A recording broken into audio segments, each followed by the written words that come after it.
to begin. You're listening to Magrito Podcast Network, celebrating the culture of Chicanos and Latinos one story and voice at a time. Listen to more Magrito Podcast Network shows over at magrito.net. You're listening to us live on KQBHLP, Los Angeles, California, 101.5 FM, a community service of the Boyle Heights Arts Conservatory, broadcasting live on your FM dial and streaming on KQBHLA.com. We got the one and only, the great Jerry Garcia in studio. What is up, doggy? Hey, Jerry, dude, thank you so much for making the time to come out here into Boyle Heights and to have this conversation with me. Happy to be here, dog. Just down the street, dog. It's a gas saver, dog. It's a gas saver. You know, not too bad. Just took down Soto, you know, going down memory lane. Exactly. Been a minute, though. City of Vernon, yes, all this good stuff. Yes, sir. You were just telling me that you were born and raised in Huntington Park. Officially born in General Hospital right here in County, dog, USC. Officially, dog. But we were living in Huntington Park at that time, right? But that's the county hospital where we gotta, you know. Yeah, you know what? I recently had a son in April 20th. Oh, congrats, fool. Thank first? you. Segundo. Órale. Yeah, segundo. But the first is 11. This one's, fucking fresh. Yeah. So it's a big difference. Pero también nació right there in LA General, so it's now it's all revamped and like modern and stuff. Yeah. Now it's been a minute since I've been there. I'm trying to think. I think my brother didn't have insurance and he had like kidney stones. So he ended up right there and stuff. Not like 5 years ago and stuff. That's probably the last time I went. Yeah, honestly, the hospital is never a good place to be. Dude, we had to be there for like fucking 5 days. Ooh, it was intense just dealing with that. But it's not as rough because that place used to be kind of rough, dog. Yeah, no, that's what I'm saying. That old tower, yeah, like, that thing was pretty. It looked sketch. It was sketch. Yeah. But talking about that, so you said you were, you basically grew up in the Southeast LA. Yes, sir. Yes, sir. To me that's awesome because I grew up there. My parents moved in there, 98. I was only like 7 years old. So basically 7 till now 34. My life has kind of revolved around Southeast LA. So when I found out that you were from HP, I was like, dude, that's so cool. Like, there's people, in all types of areas in our cities, in our communities that are just doing some big stuff. Yeah, man, I'm trying to make HP proud, of course, man. I've always been proud of where I'm from, man, the city I was raised in, dog, and all the surrounding communities as well. Southgate, Bell, Cudahy, Bell Gardens, all them hoods, Vernon, even with the 4 houses that they have.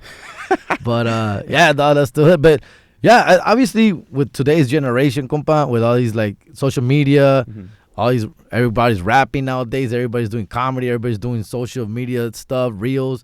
There's a bunch of TikTokers are, blowing up around this area, bro, that I'm more and more noticing and stuff, too, man. So, shout out to everybody doing big things out here in the Southeast LA. Yeah, for real. So, again, knowing that you were from the area, I was like, dude, I want to have a conversation about it because I think in a big way, you know the experience of what it was to grow up in this, in fucking Southeast LA. In La Pacific, güey. In La Pacific, yeah. So that's that hits close to home. So, I did want to kind of dissect on how growing up in this area kind of influenced your comedy.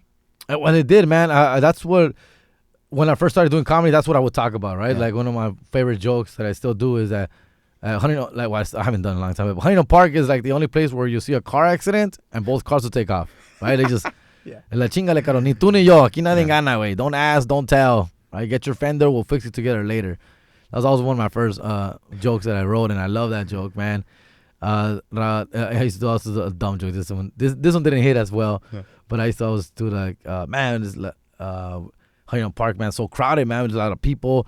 We even got buses that they're like the double decker where you have the little accordion in the middle. Yeah, we call it the Ramon Ayala bus, and so that one didn't hit as well. But I love talking about HP and where I'm from, of course, Yeah, hell yeah. So I'm assuming you went to Huntington Park. Huntington Park, right? Dog. Yeah, class of 97, dog. Dude, 97. When you were moving to HP, dog, I was graduating high school, dude. I know, for real. That's fucking nuts. Yeah, because I was class of 2008, so a whole decade later, basically. Yeah, 10 years. I was in Bell High School. Bell. Sorry to hear that, bro. Bell smells, dog. I was never a fan of it. But, Spartan life, right, for you. Well. But, yeah, dude, I mean, talking about that again, so, like, when did you come to the conclusion that you wanted to pursue comedy? Especially, I mean, it sounds like you went to public school and all that. Claro. Miles Avenue Elementary, Gage Middle School, and, of course, Huntington Park. That's where I learned how to read. How do you say it? Read? Dog, I've always wanted to be a comedian, bro, since I was a little kid, man. I just didn't know what it was. Obviously, growing up a little paisa and shit, immigrant parents. You don't know what that is, bro. But I always knew I was funny. My teachers always told me I was funny. My classmates, I always made them laugh since elementary. You know, in middle school, I was a class clown, bro. Like, I won funniest in the yearbooks and all that, most popular and all that stuff in the yearbooks. I knew I had something going here, man. I remember, like, I wish I still had it. I don't have it anymore. My middle school yearbook, like, I remember teachers writing, like, you're going to be the next Eddie Murphy. You're going to be the next Paul Rodriguez. You know, you're a pleasure to have in class. You're riot. You're fun. A lot of cool stuff teachers would write in there, bro. Like, real cool, thought out, you know, paragraphs. Meant a lot to me, bro. And I just didn't know what to do with that information, to be honest with you. Throughout high school, I would continue to be the funny dude until, like, I started falling really behind in my classes. I was a fucker, you know, messing around a lot. And then coming 11th, 12th grade year, you start hearing the counselors tell you, hey, man, you're probably not going to graduate, bro, at this rate. You know, you're failing a little too many classes. You're skipping a little too much. And so I started taking life a little bit more serious. But I always had the sense of humor, man. And what I tell people is that even after I graduated, I stayed the funny guy. That's basically how I got laid, how I got women, was being the funny guy. My personality, man, this face was not getting me laid, bro. So I had to learn talent quick. And that was my skill, man. My skill was to make girls laugh and make people laugh and have people want to be around me. Every job I had, I was the funny guy in the job. And they would always tell me, man, my bosses, my supervisors, coworkers, bro, you should be a comedian, man. You should be a comedian. Of course I wanted to be a comedian. I had no idea what that is. Like, where do you start? Where do you sign up? Like, where do you interview? I didn't know what it was, man. And, you know, again, growing up in this area, Southeast LA, casi nunca salíamos. We don't come out from this area, bro, especially in those days in the 90s. This is where, you don't go to Hollywood, dog. You don't go to other places, dude. You just stay here. But obviously, as you start going older and older in your 20s, you start to expand a little bit more, see a little bit more of the world, see a little bit more what life has more than just Huntington Park. And, my friends, basically, long story short, my coworkers, somewhere in the early 2000s, mid-2000s, 2005, 6, 7, my coworkers kept telling me, bro, you got to try comedy, bro. You got to do stand-up, man. And by this time, obviously, I knew what it was now. George Lopez is blowing up. You know, George Lopez in the scene. Watching George Lopez, I'm like, whoa, man, that guy, man. That guy's amazing, bro. He's speaking our language, dog. Yeah, I think that's why he was very relatable for that time. Very relatable, man, and that was it. And, you know, not a very good-looking guy either. I don't consider myself a good-looking guy. Basically, my people on TV, brown people, sweating, Spanglish. I was like, that's it, bro. That's it. And then obviously I started looking more into it and what it takes. I started coming at 2009. It was when I officially started. Like going out into public and trying it out. Yeah, one of my friends signed me up to an open mic in North Hollywood, Comedy Club, dog. And because he lived in North Hollywood, he's like, hey, bro, I drive by this comedy club every day. Dude, I didn't even know where North Hollywood was. He's like, I drive by this comedy club every day, and there's a sign out there that says open mic, amateur night, come do it. And he basically signed me up, bro. Like, hey, man, I went on the website. When websites were like new at even the time, wrote your name down and go, bro. Yeah. And I went, dude, and I didn't know, dude. It was just a crazy experience, dude. Like watching. So open mic is literally that, an open mic where there's no real audience members out there. It's just all comedians hanging out, 5 o'clock to 6 p.m. Real show starts at 8 or 7, whatever. But from 5 to 6, 6:30, bunch of comics go there, drink, hang out, talk, mingle, network. Go up on stage, do 5 minutes. You have to pay. You got to pay $5 to get up on that stage and do your thing. I didn't know any of this. I'm learning this as I'm there. I'm nervous. I'm shaking. I'm sweating. You know, like just throwing up my mouth spaghetti. All that stuff, bro. Yeah. And but this was my time to shine, dog. And I went up there, bro. And obviously, I don't know if I was just that bad, but no one laughed at anything I said. I don't even remember what I said. You blank out when you're up there. You go up there with a bunch of random thoughts and ideas that you think are going to be funny. And none of it obviously hit because I remember just being so isolated up there, numb. But then again, there was no real audience either. It was just all comedians, dog. So you learn later that comics are not going to laugh unless, it's really, really good. And so, but anyways, I went up there. I did not do good. Bombed, you can say. Did not feel good about myself. But I also saw other comedians do their thing, and I saw stuff that they were doing that was working, that people were laughing at and reacting to. And so basically I'd say to myself, all right, well, I know I'm better. I know I'm funny. I know I'm funny. I'm just not doing this thing right. I'm not doing it correctly. So talking with other comedians there was a few cool ones, you're also new to most of them were new to the game, dog. So not like there's like OGs in there. A lot of them also trying to figure it out. And so you start like kind of picking their brain. And then come to, basically what it is that it's creative writing, man. Mm-hmm. You got to be a good writer.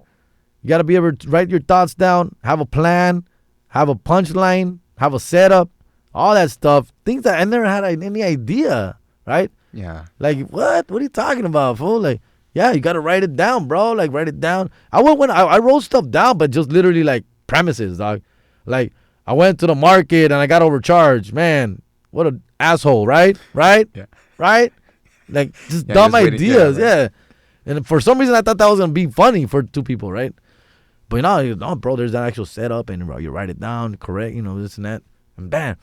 I left there, bro, obviously very upset at myself, embarrassed. But as I was driving home, it's a long drive, man. North Hollywood to Huntington Park is a good 40-minute drive.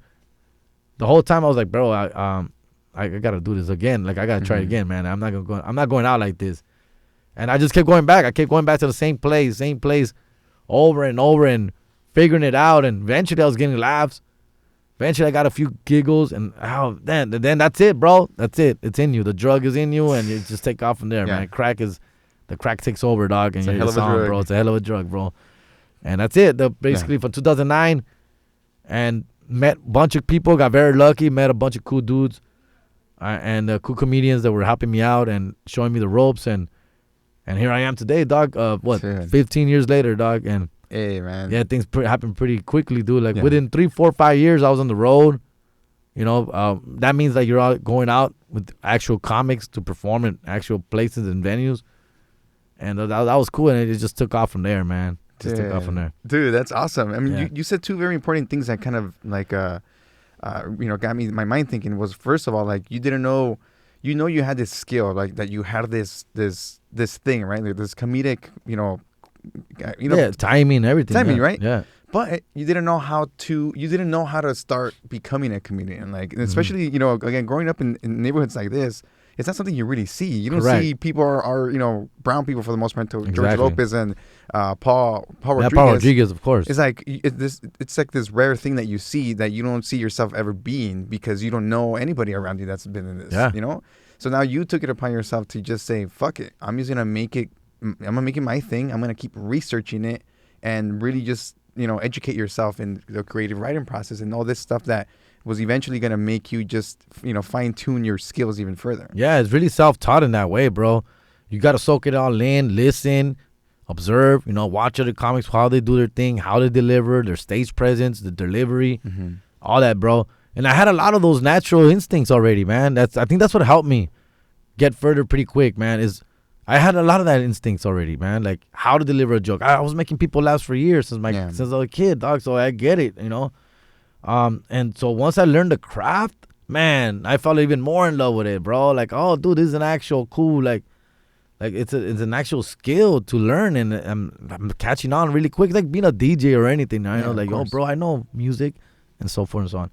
But yeah, I had a blast, man, and so many great memories, man, coming up, dude. It's awesome, man. Dude, that's crazy. Yeah. It's I've gotten the chance to see some of the specials that you had on HBO, because I think originally it was like HBO Latino or something. Yeah. And it's just on HBO Max now. Just now Max, yeah, everything's Max. So I saw that, and I've been seeing clips on YouTube for a minute too. So I was rewatching some of the stuff where you look young, man. Yeah, dog. Like the best being Hovind and stuff. And it's not even that long ago. It's like maybe like less than 10 years ago. Yeah, it's like a decade. But it's just you can see your progress though. Like you see how like you've again fine-tuned your jokes, the stories that you're telling, because ultimately that's what you're doing. You're becoming a storyteller, and you're just adding like your personal experiences, but how like then you add like those comedic moments to it. I do go back and say it's creative writing. That's all it is. It's like telling a funny story, writing a funny poem, whatever, dog. It literally is that. It's just what you deliver, what you do with it. So. But yeah, dog, I know, man. I started growing this goatee that I have during the pandemic, fool. I couldn't grow it. I couldn't grow facial hair. until we were forced to wear masks for like a year and a half. And so I was hiding under a mask. So I just let it go, bro. Let it go because it would grow in like spots. You know, little whisker here, little whisker there. But even still, it's not complete. It's like an 80%, dog, but I'll take it. Dude, I feel you because same thing. This fucking stash I have going on, I tried growing. I was like, you know what? I've never had any type of facial hair. Let me try it. Same thing, pandemic. Yeah. It covers your whole face. Mask. Yeah, you know, and now I feel a little bit more comfortable. But people will still be telling me, like, dude, my parents especially, hey, ¿cuándo te vas a cortar ese bigote? Like, yours is better than mine, though, dog. Mine is this is as good as it gets right here, dog. And then it started getting gray, and I'm like, oh, great. I start barely getting now it's all gray. Now, a lot of your, some of the stuff that I've seen, you know, you pull a lot from your experiences as a dad. Yeah. You know, and, you know, I thought it was very relatable because me being a dad to an 11-year-old and now a newborn and having 2 baby mamas, it's like this whole experience that you never knew you had to navigate through, like the emotions and having to deal with your ex-partner, having to deal with, you know, co-parenting, and then stepdaddies, stepdaddies. Yep. And then at that same time, you making your own life, and now you yourself have this blended family. Yeah. So like to me, that was like a refreshing experience because for a long time, you know, I kind of held it to myself where I was like, man, I'm a single father type of deal. Like, you know, I don't see my kid only on the weekends. Yep. And to me, at some point, it felt very like embarrassing in a way. Like I felt like, to me, right, this is just from my personal experience, that because of my, you know, air quotes, failed relationships, I didn't feel like I had the capacity to be, or I didn't have what it took to keep a family together. So me pegó duro for a while. I was like, fuck, I couldn't keep his family together. Damn, like, bro, same here, fool. Same shit. Same energy, bro. Yeah, man. I went through a little depression, dog. Yeah. Dude, and it's real. And it's, again, something that people don't really talk about because, you know, we're supposed to be men. We're supposed to kind of just like shrug it off and kind of handle it. But in reality, you know, we go through these dark moments that sometimes we don't even know what to do with ourselves. And you have no one to kind of go to, you know, help you process all this stuff. Yeah. But you know, every now and then you come across content, in this case, like some of your jokes and the stories that you've told, and I'm just like, dude, I relate to this. I'm not alone, you know. Yeah. And I think that's what's you know, gather like an audience. Claro. You know. Claro, no, that's literally what it comes out. The relatability was a big thing for me, dog, and that's what helped me, you know, pretty much stand out many times. Was people just like yourself, men and women, like, yo, bro, I get it, dog. You hit it, dog. You say it right, and this and that. Because I also, obviously, at the same time, also a comedian, dog, so I got to do a funny twist to it. And my twist was like, you know, like, we all love our kids, especially when it's not my weekend, you know, like, the best time. Because, like, a lot of times we find ourselves, it came from me, like in a silly way, like, I love my kids. Of course I love my kids, dog. Yeah. But not having them is also pretty dope, fool. Like, just thinking, like, the joke was, like, fool, you ever, like, just think about your kids for a while and, like, you think you're like a better father because you did that, you know what I'm saying? Just like because my kids crossed my mind, I'm a good dad. But the point is that, like, missing them also is a good thing. And so because I would get really sad not having them, bro. Like, I also went through. I was married, compa. I was married. When I started doing comedy, my kids were newborn. They were like literally 1 and 0, like kind of like your son right now. Yeah. And so that was part of my drive. My drive was like, bro, I got babies, dog. I got to make this shit happen. I can't be fucking around out there, man. I got to make this serious. But at the same time, my relationship was not going great, you know? So it was always starting to start fumbling and stuff, man. So a lot of things. So I used comedy to escape all the drama that we were going through at home. And so it was a little selfish of me at the time, to be honest with you, because it just made things worse. Like, the more good I got in comedy, the more I was getting distancing myself from my partner. Yeah. And, you know, at the same time, she was also figuring things out herself. Like, she was like, oh, man, this is not working out. Where am I going with this? What's going on here? We were both going through a weird place. Young couple, bro. That young couple phase, dog. Early 20s couple. So that's what it happens, dog. And it felt guilty that, man, even though this is going great for me, this is falling apart. And when it finally fell apart, my kids were like 3 or 4 or 5, por ahí, pre-K, kinder. That's when we finally called it off, called it quits. And, man, that was a very difficult time for me. Like, not having my kids there every day, man, hurt me, dude. But, I got blessed with a good baby's mama, quote unquote. You know, even though our relationship didn't work out, she understands how important it is for them to be in both of our lives. Yeah, and for us to co-parent.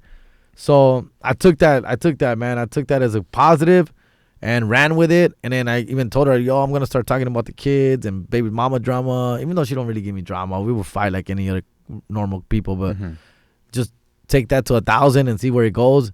And then she's like, hey, as long as you don't disrespect me, you can say whatever you want, dog. And she's like, all right, cool. You got the blessing. Yeah, and so, if I never really talked shit about baby mamas ever.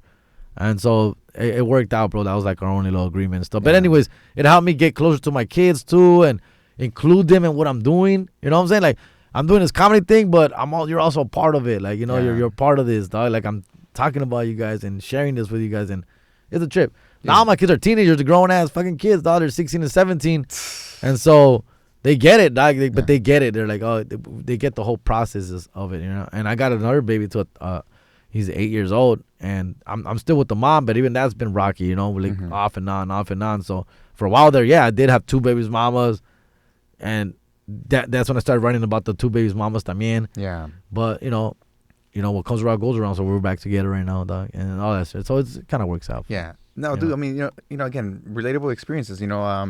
Early on too. I had my first kid when he's 12. He's gonna be 12 in August. When I was 21.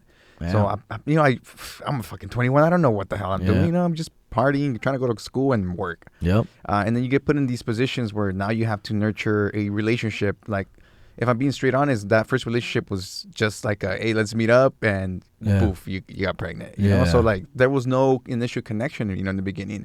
So it's like those situations where you kind of have to now learn about this person because you want to make it work. Yeah. You have to kind of force yourself to start feeling stuff, right? Outside of just like horny and like, all this stuff.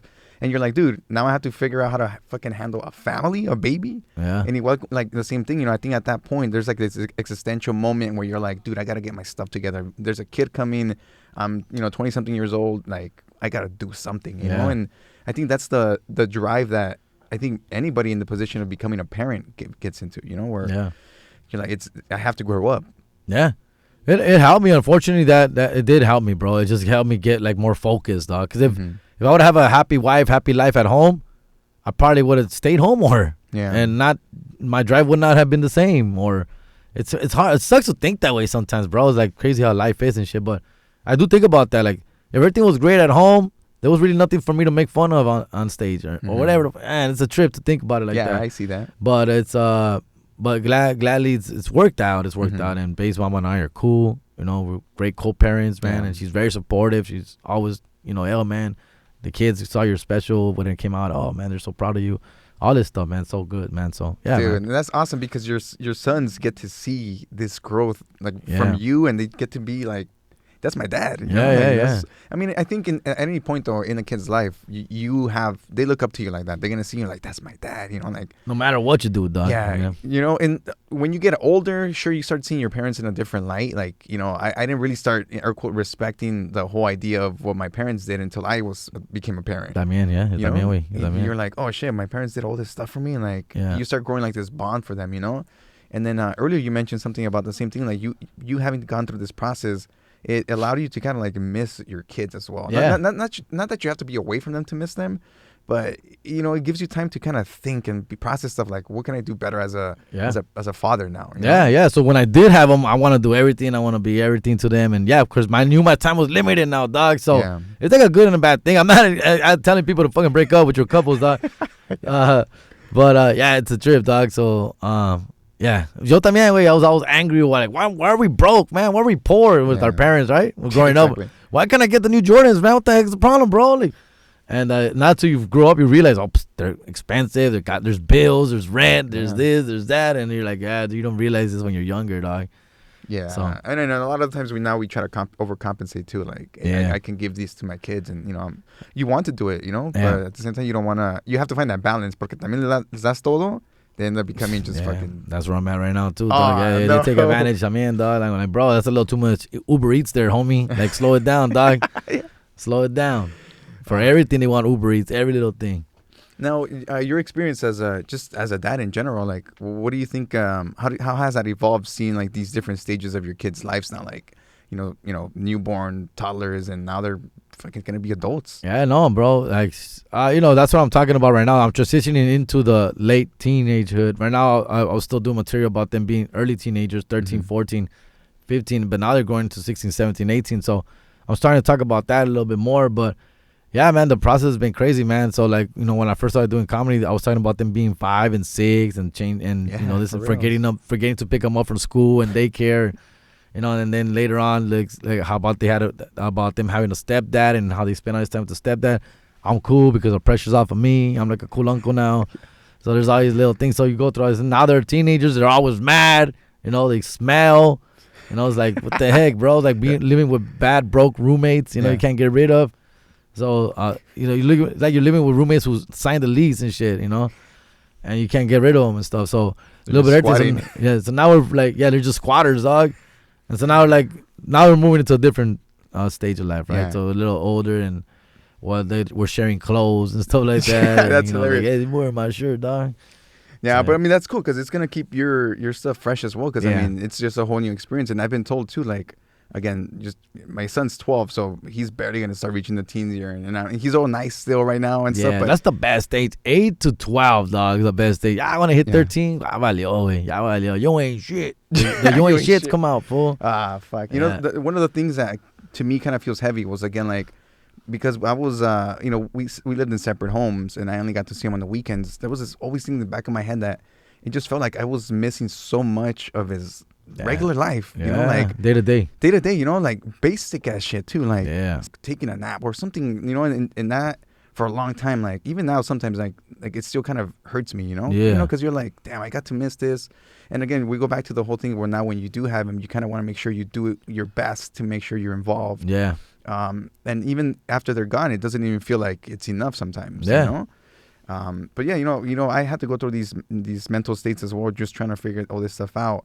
And it's one of those things that just you don't know how to navigate because there's no fucking guide for it. You know? Yeah, bro. Yeah, but you know the kids, like, they eat up everything you do and say, and they appreciate it. And you're there. Your presence means a lot, dog. Your presence means a lot. Now they got phones and FaceTime, bro. So now they can FaceTime you all they want and call you a little too much. Sometimes I'm like, oh yeah, wait, come on. You know, gotta block them. I want to listen to music on the car on the ride home or something. Yeah, dog. So like the little one's obsessed with me, dog. He's still at that age, dog. He's 8, dog, and like it's all about that. Wait, where you at? When you coming? Where you gonna be? And I'm like, dude. I told you, you can't be calling me like this every day, dog. Please, man. Please stop. You know, don't make me call my attorney. Yeah. You know. Yeah, that's cool. But you know, and again, to me, it just kind of made me grow into myself as well. Like, I'm still just a regular guy, just who knows computers and stuff. But you know, you make me build a fucking shelf or like change the light bulbs or stuff. I'm just like, what? Let me use YouTube. You know. Yeah. But because of this, you know, these shoes that I've been put to fill in, I have to learn how to become all this stuff, you know, and like stuff that even myself, like I never thought I was going to be able to do. Like recently, I feel proud. I feel like I had a Home Depot moment. I went and I changed like the whole fucking el aire, like the ventilador. Yeah. I swapped it out myself. I still haven't been able to do that, dog. Oh, dude. Like a ceiling fan? A ceiling fan, yeah. Dog, that's crazy, bro, because I've been wanting to put a new one up because mine is the shit is horrible, but I'm afraid of the project, dog, so I'm like pushing it back. You know, I've been pushing it back all year, but now summer's coming, so I'm like, oh, dude. Now you kind of have to. Yeah, but I heard it's simple. Everyone tells you it's simple. Dude, everybody says it's simple. Easy. And as long as you already have one on there, you can just remove the pieces, remove the cables, turn off the power. That's where I learned. And then it's just it's super easy. Just to turn off the switch light or turn off the whole power? No, just turn off the whole power from that area. Yeah. Okay. You know how you have the fucking fuse box? Yeah. Turn off the fuse box stuff. People listening, we're teaching you here. Yeah. But it's pretty easy. But I was so proud, dude. I finished it todo sudado. My back was hurting because I was holding the fan, like fucking screwing that shit. I felt so proud, and like my son was there, and he was like, "Whoa, that's so cool!" And I was like, "Yeah, like that's dope. This is cool, you know?" Hell yeah. Yeah, no, my first thing, I remember like building a crib, dog. Yeah. Those things are hard to make, build, dude. And that shit, I felt like a man when I built a crib, dog. Yeah. But I haven't done that, man. Yo tampoco no le entro, güey, to like electricity or anything hard. Nah, bro. I'm doing a joke también about that, how I do a joke where like I don't know how to do any manly shit, dog. Like I don't do no manly, like I can't even change a tire, dude. Like my dad is a real man. My dad did all that. My dad's a real man. Like he did like hard labor work, roofer, landscaper, toda la madre, güey. And so it was me and my 2 sisters, though. So he raised 3 women, you know. Yeah. And so now it's backfiring on me because I don't know how to do anything, dog. Yeah. And so like I was same thing. Like I got a flat tire with my kids, and my kids were like, "Yo, what are you gonna do, big dog?" And I'm like, "I don't know, man." I was taking them to school, so I go, "I guess you have to drop out of school because this is never happening, bro. Like we're obviously never getting there." So yeah, the same thing with YouTube, de toda madre, way, and step by step. But that's what I do. But yeah, same shit, man. But now you're forced to do stuff like that, man. Yeah, and it's crazy because I think I can at least speak on I guess my dad's behalf is like a lot of the things that he had to learn too was out of necessity. Just no money. You can't pay a carpenter to come in and just fix your stuff. Yeah. He's gonna learn himself. Same thing with the car. He'll save $300 for a tune up and shit. Yeah, brakes, exactly. Yeah. And do it myself. So, it didn't come to my realization till a later age when I was like, dude, I need to learn this stuff. I need to teach my kid this stuff too. Like, no lo veo. So all I could do is at least trying to give him as many values as I can when I am with him. YouTube hooks it up though, dog. YouTube's a game changer, dog. And now I can build IKEA furniture really good. I'm good at IKEA furniture, because it's simple. Like the manual, just follow the step. Don't ever get ahead. Don't ever skip ahead. Just if you go step by step, bro. Easy, dog. You make sure all the tornillos are there. All of them are there, fool. So they make it as easy as possible, fool. So that's how you learn basics. Yeah. But, that's cool because these are, again, steps that you learn as a father, right? Somebody recently told me that they were, like, nervous about being a father. And I was like, me being a second-time father, I was like, yeah, it's going to be fun. It's going to be cool. Don't worry about it. And already 12 years later, with the new kid, dude, these first 6 weeks have been brutal. Yeah. Like, no duerme. I mean, he does sleep every now and then, but, like, you still got to... You got to take care of a whole new human that's depending on you to survive, So it's like you realize like, holy fuck, this is like itself like a psychedelic experience that you're going through. And again, having myself gone through this 11 years ago, now I'm in that point again where I'm like, I need to change something. I need to do something because now there's 2 kids. I want to make sure like I get old and they have enough to feel comfortable, Hell yeah, dog. And same thing, fool, here. I got lucky, man. My kids were lazy as hell, dog. They slept a lot since they came out of the womb, bro. All the time. They used to go to sleep at 11 p.m., and wake up to like 6 o'clock in the morning, 5 o'clock in the morning, bro. No te miento, güey. Every once in a while, 3, 4 o'clock, every once in a while, but quick bottle, back to bed, dog. So I got pretty lucky, man. All 3 of them are lazy. Oh, for real? Dude, heavy sleepers. That's awesome. Yeah, my little son, Damon, he's a little crazy right now. But, again, you see them and you just want to make things better. And I think that's cool. Me growing up, I didn't learn this until like I was maybe like 28 or something. This is when I initially had my... the first breakup with my baby mama, and I was going through like this massive depression. I was trying to I didn't even know who I was. I was trying to figure out I lost myself in these last 6 years that we were together. I felt like a blob of nothing, like no tenía personalidad. Yeah. So I was kind of doing this whole search. I started going through these things, asking questions to my parents, like, hey, I want to know more about myself. Where do you guys come from? I started getting more curious, and I ended up coming to this position in my life where I found out that the dad that I grew up with wasn't even my real dad. No manches, way. So 27 years, this whole time, I'm just like, dude, that's my dad. And I find out this other guy who ditched my mom when I was fucking 3 months in the belly. No manches. He left, and he comes back at 27 and be like, hey, I'm your dad. Let's talk. And it's God. So they just added to my whole idea. Jose Luis and some Sura thing, dog, for real. So this added to the whole thing. I had just lost my my family, the connection with my family, right? Los separamos. So now I'm thinking man, where does this all stem from? And then I find out that my dad actually left me from a long time ago. So I feel like this was some sort of cycle. And again, this all started kind of making me feel what is a dad? What is a father? What does that really mean? Yeah, no tiene que ser sangre. It doesn't have to be. Yeah. Because the other guy raised you. Yeah, exactly. Yeah. And then that's when you're like, oh, shit, my kid being in this situation, right? If he gets a stepdad, he doesn't have a stepdad right now. But if he does, and at one point or another, I have to make sure that I keep myself in a good level where, I can still have value to him. Not claro. Now, with this guy that I don't even know, and he's just trying to sugarcoat me with te doy propiedad, and I was like, dude, man, where were you my whole life? I needed more than that. You better take that property though, homie. You better take that, dog. Shit. I get you, dog. They come back and try to do too much, fool. But I can imagine, dog. I can imagine that's a difficult situation, dog. Yeah, dude, it's fucking. And how's your other dad do? He's cool and shit, or what? Honestly, I don't even know if he knows, man. He probably will find out through this episode. Oh, wait, he didn't know? I don't know, to be honest. He's not around or what? Well, they're both around. One's in Mexico, the other one's here. But the one that raised you. The one that raised me, yeah. He still lives with my mom. But I don't know if he knows. We had this conversation and it's kind of been dropped. but he's like, ¿Quién es ese? And I was like, wait, does he not know? So I don't want to be the guy who damn, bro. fucking does that too. But weird situation. But yeah, the point is this guy, again, going back to the whole. That sounds like a dope Rosa de Guadalupe episode, dog.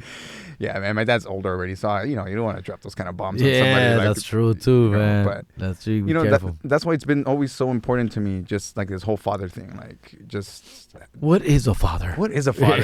And then what is a father figure? Because at the end of the day, regardless of what you're doing, you're still a father. You're partners with somebody. Yeah. They still see these expectations of you because you are el hombre de la casa. Yeah.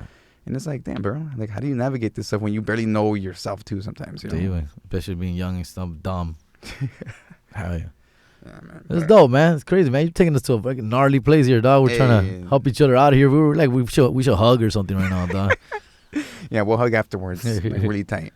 But no, dude, yeah. So going back to your material, again, it's something that I listen to that's super relatable, and that it just pulls the right strings, that makes me feel like this is a shared experience, just like how any other human experience that we have, in one way or another, we've all kind of been through a version of it. Yeah. And it's easier for us to just kind of cope with it when we know that we're not alone in this. Claro, and I hope you guys enjoy it, man. Like, check it out. If you haven't checked it out, check it out. It's easily, you can find it on YouTube and obviously HBO. Just put my name, Jerry Garcia. It comes up right away and stuff. So yeah, man, it's. I'm proud of it, dog. I'm proud of it. The only thing I would say on the special for me that I was like not happy with is that I cussed a lot, bro. Like, I don't cuss that much, dude. Like, but I guess a nervous tick took over. Yeah, I see and that. It was a one take Jake too, dog. We didn't have time for 2 takes, so I had to get it done right the first time. It was a 30-minute special, but I did like 45 minutes. So from there, they edited it down to 30, the best 30, which I thought that was the best 30 of what they cut out. This was the best. But I did find myself saying the F word a little too much, dog, and that's the only thing I'm not. But I shouldn't even be saying that because then people can listen and look out for them, because people are like, I don't even notice. Yeah, and but once you notice, you're like, oh, damn, he did. Yeah, he did, cause a lot of shit. And but yeah, that's what my little. Yeah, I was a nervous tick, man, but I can't wait to do it again. Shoot my next one. Yeah, well, how has that process been for you, or how was that process for you? Just having a special, because you did like a special with Netflix, and then also on HBO. Yeah, like how did that kind of change your projection as a comedian? Like, yeah, bro, for real. That's when I started to get taken serious as a comedian. Obviously, the Netflix special was the first one, but it wasn't my special. I was a featured act on that special for Chingo Bling. Chingo Bling was obviously, he's a big guy on YouTube and rap, and he broke into comedy, dog, and so he has a big name, a strong big following, and so Netflix approached him. Hey, dude, we want to do a special. Once he started doing comedy. He does a lot of funny parody songs, and got into stand up, but he wasn't ready for a special, dog. Netflix hit him up for a special, and they're like, yo, man, let's do a special. He didn't want to turn it down, so he's like, yo, man, I'll do it, but if I could bring some of my guys with me. Nice, I'll do some time, most of the time, but I can't do a whole 60 minutes, dog. So he did like 30 of it, and then he brought three of us. We all did like 10, 12 minutes each. And that was a big breakout for us, bro. Like, he didn't have to do that, first of all, man. It was so awesome for him. We had just started touring with him, getting to know each other. We met in Hollywood, and, like a lot of people I was in Hollywood be like, oh, yeah, I got a Netflix special, dog. Oh, got a movie in this. This guy came out at us like that, bro. Like, yo, man, I actually got a Netflix special, man. I'm talking to Netflix about doing a special, and you're like, yeah, whatever, dog. And sure enough, that thing became real. It's like, yo, man, it's real. I signed today. Like, there's a special coming out next year. I need you guys' help. Like, who's down to help, man? And I'm like, fuck yeah, let's help. First, it was started off for helping them write it, and then it turned into like, you know what? I'm gonna put you guys in it, kind of shit. And that was awesome, bro. Like, he didn't have to do that. And shout out to the homie Chingo Bling for doing that. And so then, since that was in 2017, it aired 2017. And it aired for 5 years on Netflix. It was there for 2017, and it finished in 2021. And dude, that's it, man. At that time, I had like 2,000 followers, bro. After that, I hit like 25,000 or something. But like 20,000. But anyways, it just put me on a different trajectory, though, where it was like, it's on, man. It's on. Now I was able to charge more, tour, headline, which that's where you want to get to, be the headliner. Because I was just an opening act all this whole time until then. After that Netflix special dropped in 2017 is when I officially became a headliner, and it's on. It's been taken off from there. From that Netflix special, HBO reached out. Yo, we're doing a HBO Latino. We're looking for a bunch of Latino comedians who could handle 30-minute specials. And I was I was their second pick, man. I was literally the second guy they called. They called one dude. Who was the first one? Orlando Leyva. Shout out to Orlando Leyva. He was the first one who got the special. From there, they needed another guy, and they came to me. And it was on, bro. Now there's been like 12 of them, 12, 15 specials. And I was the second one, dog. Dude, for sure. That's awesome. You know, it's cool how things kind of work out sometimes where, you know, you meet people and then these people have opportunities that just kind of come out. You weren't expecting them. They just kind of happen. But they happen because you took the time to kind of build, or you took opportunities as well to join him. Yeah, you have to be ready. Yeah, I tell people all the time, like, you don't ever know when it's going to happen, dog. Opportunities will come. I have muchos comedians que se agüitan, way, like, I haven't got my break. I'm like, bro, it's like a gym, bro. Just be ready. You got to work out. Every day you got to work out. Get strong. So when the big time does call, NFL, whatever you want to call it, NFL, wrestling, WWE, whatever you want to call it, you got to be ready. You got to be all strong, ready to go. So in the meantime, just keep the reps. No te puedes agüitar, güey. Because the more you rep, the funnier you're going to get, the stronger you're going to get. So when somebody does come calling, you're ready. Because a lot of these guys have gotten opportunities, and they choke, and they don't do good. You know? I'm not going to say, like, I blew it out of the water. I wish I could have done better. They came a little too early for me. I wish they came, like, a year later for me. Yeah. Because a year later, I was even funnier a year later, dog. But they came a year early. And so, but I took that opportunity. I ran with it. The special's out there. I wish it was better. But it is what it is. And I mean, people enjoy it. People love it. It is, again, not to blow my own fucking horn here, dog. Yeah. But there's like 15 HBO Latino specials produced. I am the most viewed from all them all. I have the most views. Sick. So the HBO calls every once in a while. They're like, hey, we don't know what you're doing, dog, but keep doing it. The numbers are, your special has the highest numbers from all of them. Dude. So, hey, whatever that is, I don't know. I don't know what I do. But a lot of my little clips go pretty viral all the time. So it helps. And again, what I'm trying to tell you is, like, just be ready, fool. Just be ready, dog. I don't know. I didn't do anything. I didn't scratch anybody's back. You know what I mean? It just, opportunities came. You got to be ready for it, dog. Now, how did you react once you came to this position where you're like, you know, you realize that you basically grew in terms of, like, your audience, like, overnight? Not overnight, but, you know. Yeah, pretty much like that. I mean, from 0 to pretty much 100. Yeah. Again, it just put me in a place where, like, now there's no looking back for me. That's it. Like, the door has been open. I can make money from this. I can support my kids. I can have gigs all year round. And that's basically all I wanted, to be honest with you, bro. Yeah. I just wanted the opportunity to consistently work and get paid for doing comedy. That was my first and foremost goal. Being famous, movies, and everything that comes with it, that could come down the road. I can wait. I just want to make sure that I'm in a place right now, thanks to Netflix, thanks to HBO. Now I can tour and just feed my kids, dog. Feed my kids and live a dream. And this is the dream that I'm living, dog. I don't have a 9-to-5 job.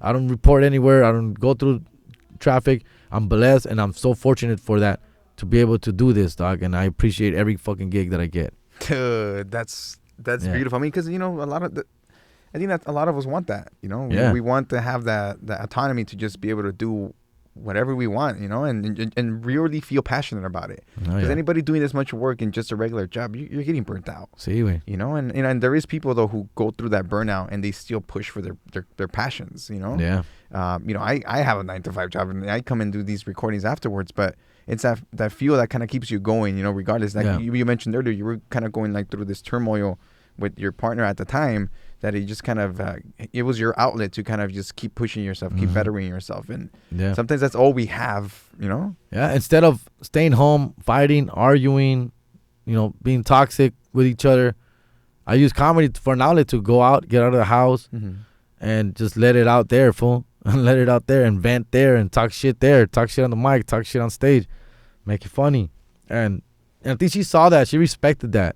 Not right away. Obviously, we were going through our worst of times.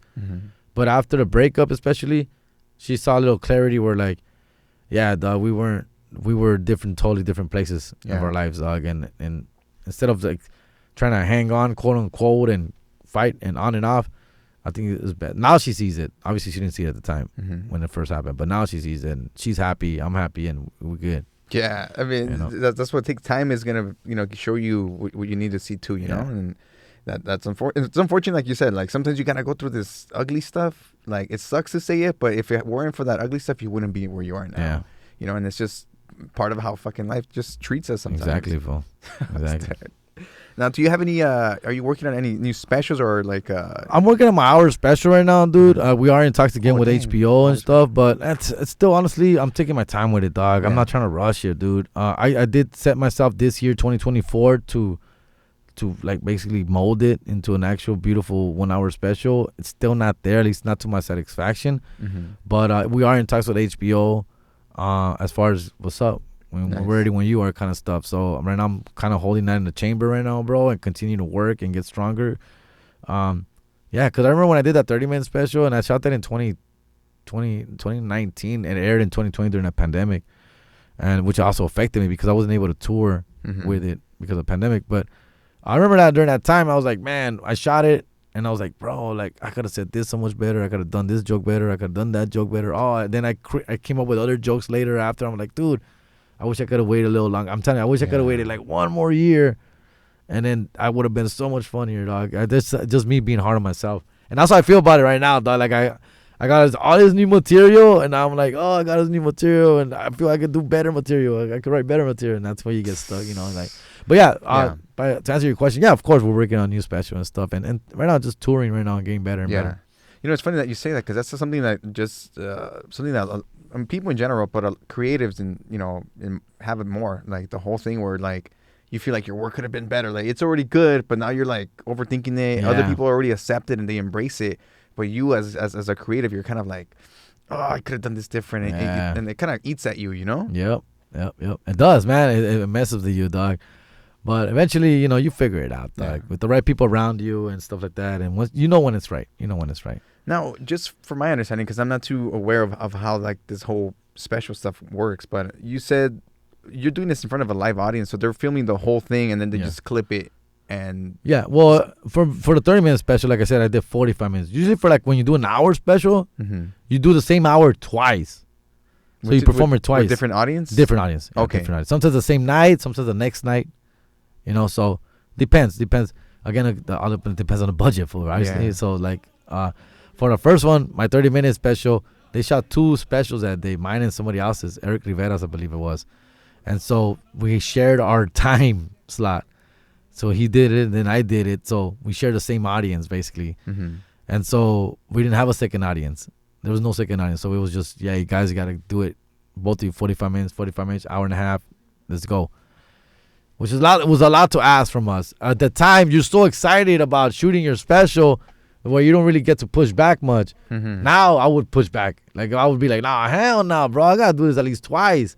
You want to do it at least twice, because now they can edit it from 2 different shows, Yeah, more. And then that's what 90% of the specials are done that way. 90%. But this time, due to, budget reasons, that wasn't shot, so. Crazy. But now, again, a lot of pressure. Yeah, it was a lot of pressure, dog. It was very nerve-wracking, dog.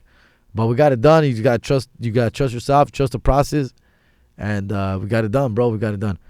But now, of course, the next time around, yes, you do say, I want to shoot this twice. You should do like a 7 o'clock show and like a 9 o'clock show.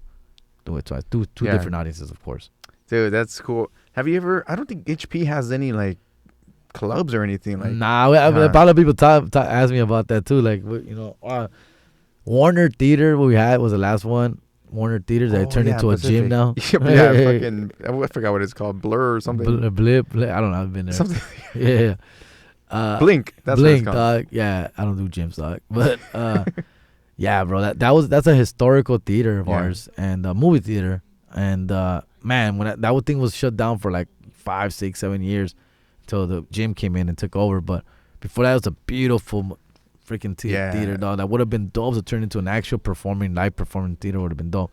Obviously, that never happened. Then there's other movie theaters around. There's one more movie theater, ghetto movie theater, where you watch movies for $5. And I don't want. And then there's that nightclub at Biza's. I actually met the owner not too long ago. I met the owner, and he's like, "Yo, bro, we're putting a lot of money into this place, dog. We're renovating it, whole new system, whole new stage. When you're ready, let us know, dog. You can have this place. You can perform here. Hey, that's cool. This and that." I go, but it's still a Biza, dog. It's still La Pacific way. Like, I don't know, dog. I would love to do it in a Pacific Court. Oh, I was actually also in talks to do it at the high school. Huntington Park High School in the gym. Hey. The principal, man, shout out to Mr. Garibaldi. He's a homie and stuff. And he's like, yo, bro, let's do something here, man. Yeah. And we're in talks. We're in serious talks. That's when the pandemic happened. The pandemic happened. And then not only that, it turns out the pinche auditorium needs all these renovations. It's falling apart. It's got asbestos. So they're going to put all this money into it and redo it. So now that's shut down. So things like that. But I'm not in a hurry to do a show in La Pacific, dog, or HP. I'm not in a hurry, dog.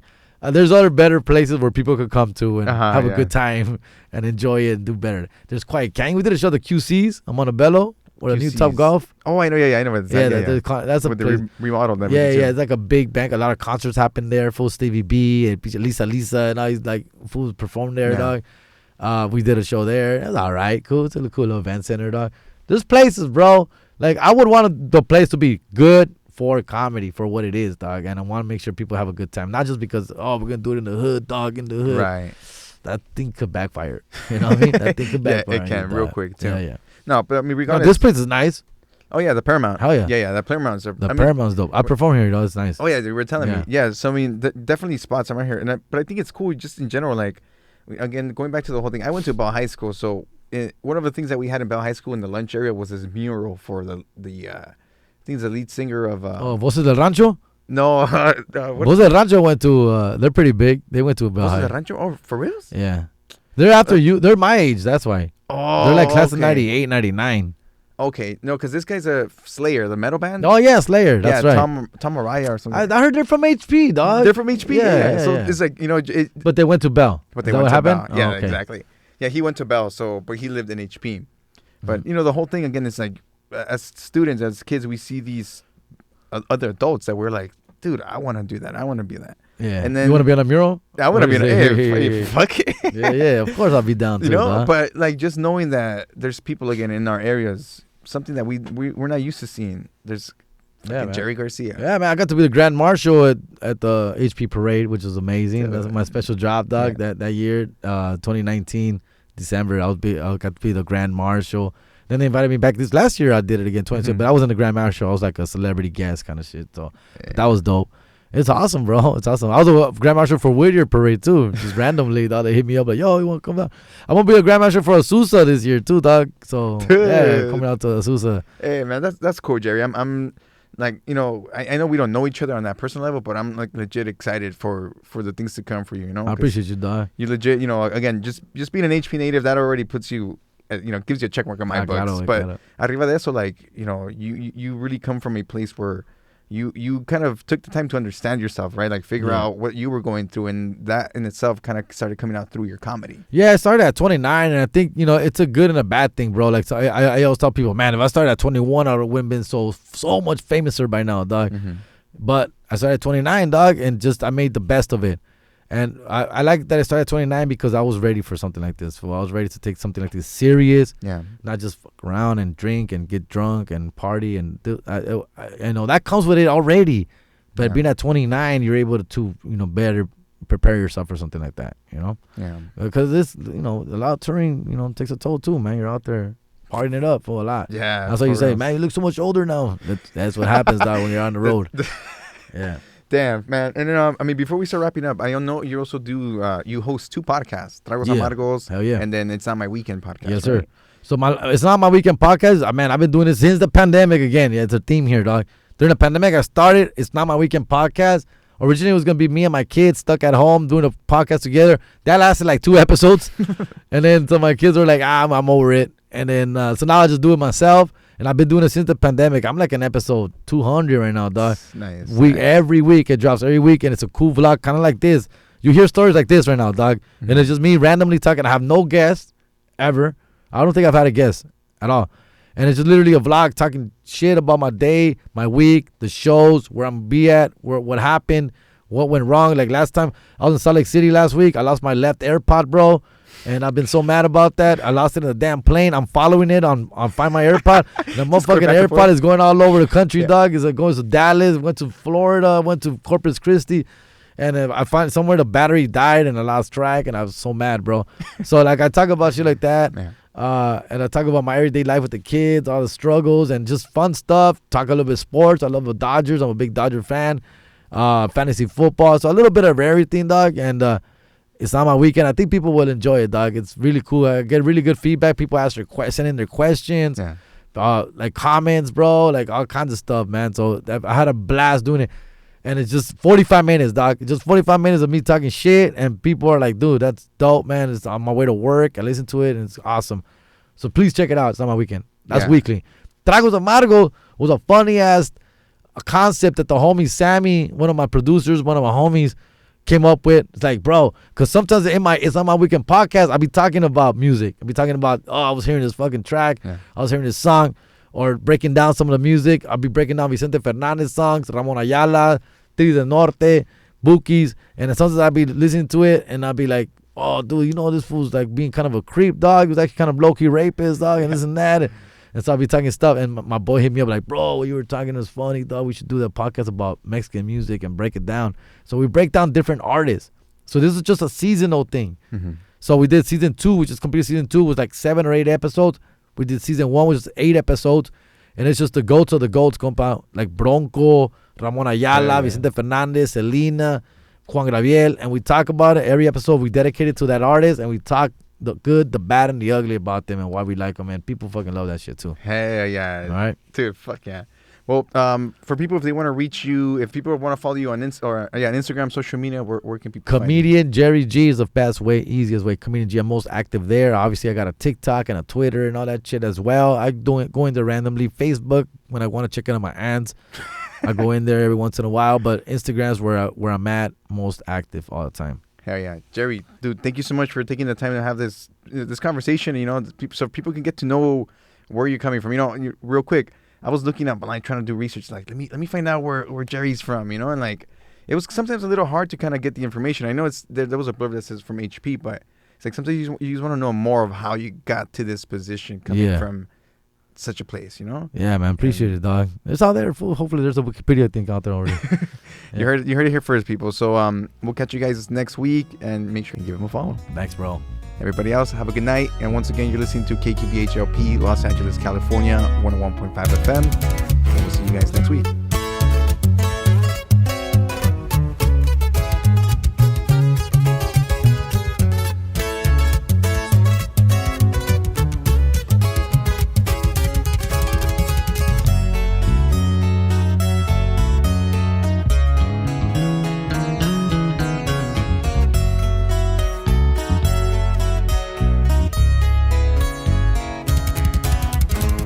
Me encuentro perdido en una rotación, la mano al volante, voy para adelante navegando a gusto y sin dirección. Manejo un freeway para la distracción, los cambios en dulce, bien tumbado, luce al mirar cruzar la intersección. Control del viaje tomaré, el 110 voy a recorrer. Me vieron a diario en circulación, persiguiendo el pan solo para avanzar y llegar al puesto en donde estoy. Negocio, soy bueno para la conexión, las cuentas son claras, amistades largas asegurando mi posición. Los lujos hay que agradecer, sin prisa le aceleraré. De Paramount proviene, la playa larga crece, derecho en lo chueco, no hace falta el dinero. Un tiempo, 15 años fue resolución y lo logré vencer en precisa del juez junto al abogado de oro. Me aseguró la justicia, a la gente voy a ayudar. Los de Compton.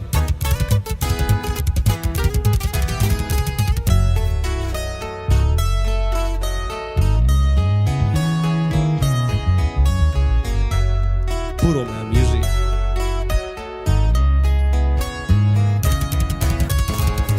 Recuerdo de chavalo, empecé yo estudiando los cables y logré educarme en la web, para mí es la bendición. Mi viejo y mi madre son mi adoración. La familia es clave en lo más importante, en mantener cerca la relación. Sangre fina me recorre. El regalo de mis padres, de herencia mexicana, mezcla con Guatemala. La vida da aventuras y yo navego a solas. Un tiempo, 15 años fue resolución y lo logré vencer en presencia del juez junto al abogado de oro. Me aseguró la justicia. A la